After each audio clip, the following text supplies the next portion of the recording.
Et si ce que tu considères aujourd'hui comme une punition était en réalité une préparation que Dieu utilise pour transformer toute ta vie? As-tu déjà regardé autour de toi en te demandant pourquoi tout le monde semble avancer sauf toi? Pourquoi certains se marient, fondent une famille, construisent leur foyer pendant que toi, tu attends encore? Peut-être que tu as prié pendant des années.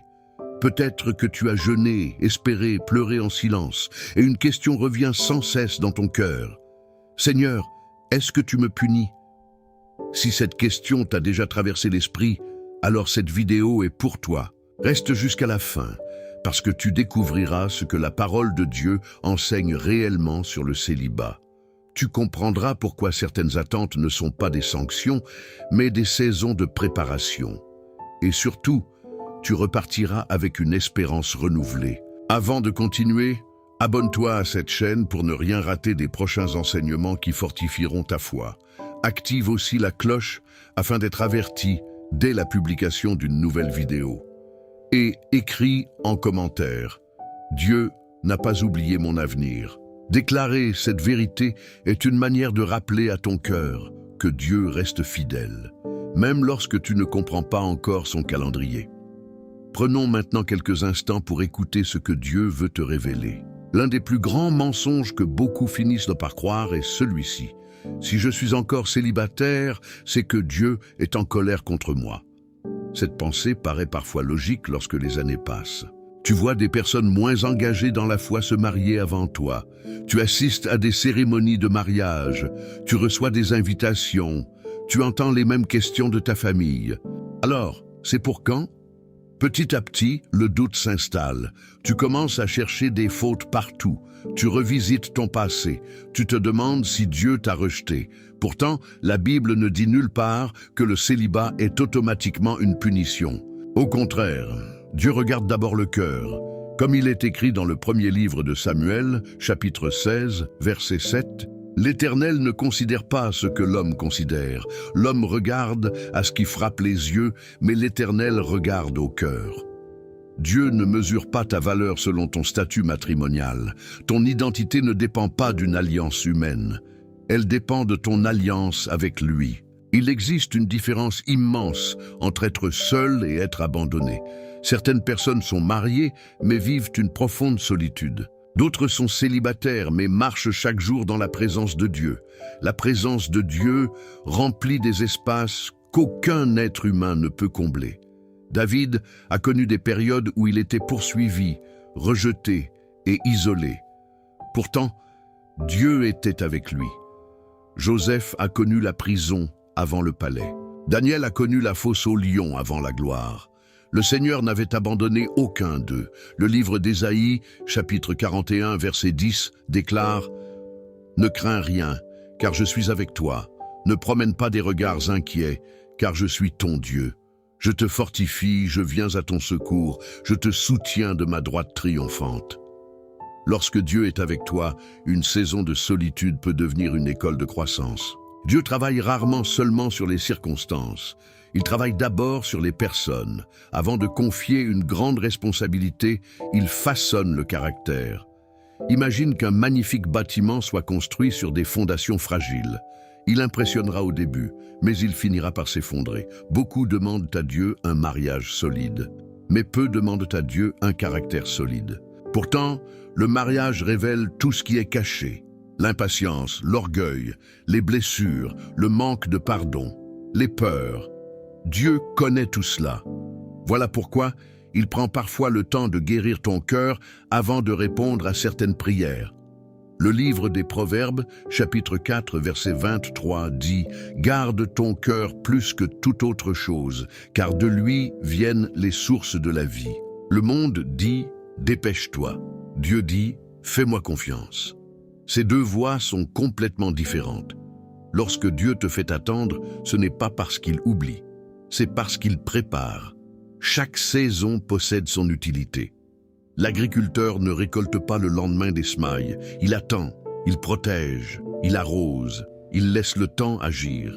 Pourquoi voudrais-tu que Dieu agisse différemment avec ta vie? Le livre de l'Ecclésiaste, chapitre 3, verset 11, affirme « Il fait toutes choses belles en son temps ». remarque bien cette expression. En son temps, pas selon notre impatience, pas selon les comparaisons, mais selon sa parfaite sagesse. Les comparaisons volent la joie. Tu regardes les réseaux sociaux, tu vois des couples heureux. Tu crois que tout le monde avance, sauf toi. Mais tu ignores les combats cachés derrière les photos. Tu ignores les larmes, les difficultés, les crises. Dieu ne t'appelle pas à vivre la vie des autres. Il écrit une histoire unique pour toi. Le deuxième livre aux Corinthiens, chapitre 10, verset 12, montre que ceux qui se comparent manquent de sagesse. Chaque destinée avance selon le calendrier de Dieu. Lorsque tu comprends cela, la paix revient. Combien de personnes remercient Dieu aujourd'hui pour une relation qui n'a jamais abouti? Sur le moment, elles souffraient, elles pensaient avoir tout perdu. Des années plus tard, elles réalisent que Dieu les avait protégées. Toutes les portes fermées ne sont pas des malédictions. Certaines sont des délivrances déguisées. Dieu voit ce que tu ignores, il connaît le futur, il connaît les intentions des cœurs. Tu ne peux voir qu'un instant, lui voit toute la route. Le livre de Jérémie, chapitre 29, verset 11, déclare « Car je connais les projets que j'ai formés sur vous, dit l'Éternel, projets de paix et non de malheur, afin de vous donner un avenir et de l'espérance. » Beaucoup découvrent Dieu plus profondément pendant leur célibat. Pourquoi? Parce qu'ils disposent d'un temps que certaines responsabilités réduiront plus tard. Cette saison peut devenir un laboratoire spirituel. Tu peux apprendre à entendre la voix de Dieu, à développer une vie de prière, à étudier les Écritures, à servir, à grandir, à devenir une bénédiction pour les autres. Lorsque ton cœur est rempli de Dieu, tu cherches moins quelqu'un pour combler un vide. Tu cherches davantage une personne avec qui partager une vie déjà construite sur le Seigneur. L'une des plus grandes tentations est de croire que Dieu arrive trop tard. Pourtant, toute la Bible montre exactement le contraire. Abraham attend, Sarah attend, Joseph attend, David attend, Anne attend. Le peuple d'Israël attend. Et lorsque Dieu intervient, personne ne peut empêcher l'accomplissement de sa parole. Le livre d'Habacuc, chapitre 2, verset 3, déclare « Car c'est une prophétie dont le temps est déjà fixé. Elle marche vers son terme et elle ne mentira pas. Si elle tarde, attends-la, car elle s'accomplira certainement. » Quel encouragement! Elle s'accomplira certainement. Si tu traverses cette saison avec un cœur sincère devant Dieu, écoute cette parole avec discernement. Je crois que le Seigneur rappelle aujourd'hui à plusieurs personnes qu'il n'a pas oublié leurs prières. Il voit les nuits où tu as pleuré. Il entend les prières que personne d'autre ne connaît. Il connaît les déceptions qui ont marqué ton cœur, mais il n'a jamais cessé d'agir. Même lorsque tu ne voyais rien, Dieu travaillait déjà. Je crois que certains blocages prendront fin au moment fixé par Dieu. Je crois que des rencontres préparées par le Seigneur auront lieu au temps convenable. Je crois aussi que Dieu guérira d'abord certains cœurs afin que les futures relations reposent sur des bases solides. Ne laisse jamais une prophétie remplacer la Bible. Toute parole prophétique véritable conduit toujours à une confiance plus profonde en Dieu et à une vie conforme à sa parole. L'impatience pousse parfois à accepter n'importe quelle relation, simplement pour ne plus être seul. Mais une mauvaise décision peut produire des années de souffrance. Toutes les personnes qui s'intéressent à toi ne sont pas forcément destinées à marcher avec toi. Prie, observe, laisse le temps révéler les caractères. Le livre des Proverbes, chapitre 3, versets 5 et 6, dit « Confie-toi en l'Éternel de tout ton cœur, et ne t'appuie pas sur ta sagesse. Reconnais-le dans toutes tes voies, et il aplanira tes sentiers. » Profite de cette période pour grandir. Développe tes compétences, renforce ta relation avec Dieu. Prends soin de ta santé.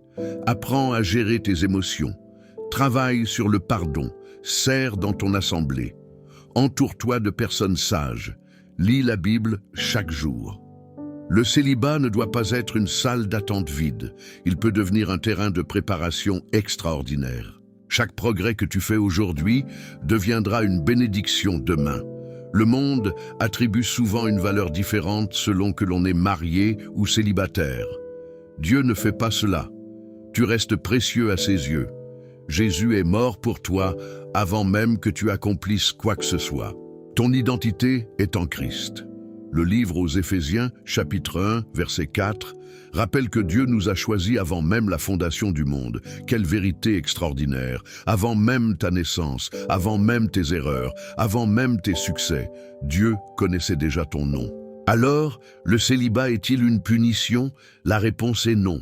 Le célibat peut parfois être une conséquence de mauvais choix, de circonstances ou de blessures, mais il n'est pas en lui-même une preuve que Dieu te punit. Dieu continue d'aimer, Dieu continue de préparer, Dieu continue de guider. Si aujourd'hui tu attends encore, ne laisse pas le découragement écrire ton histoire. Laisse plutôt Dieu écrire le prochain chapitre. Continue de marcher avec fidélité. Continue de lui faire confiance. Continue de croire que ses promesses sont vraies. Le meilleur n'arrive pas toujours le plus vite, mais ce que Dieu construit dure. Avant de quitter cette vidéo, écris en commentaire « Je fais confiance au temps de Dieu ».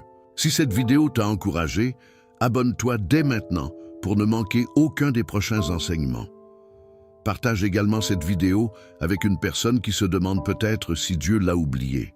Que le Seigneur fortifie ton cœur, renouvelle ton espérance et te conduise au moment parfait vers tout ce qu'il a préparé pour toi.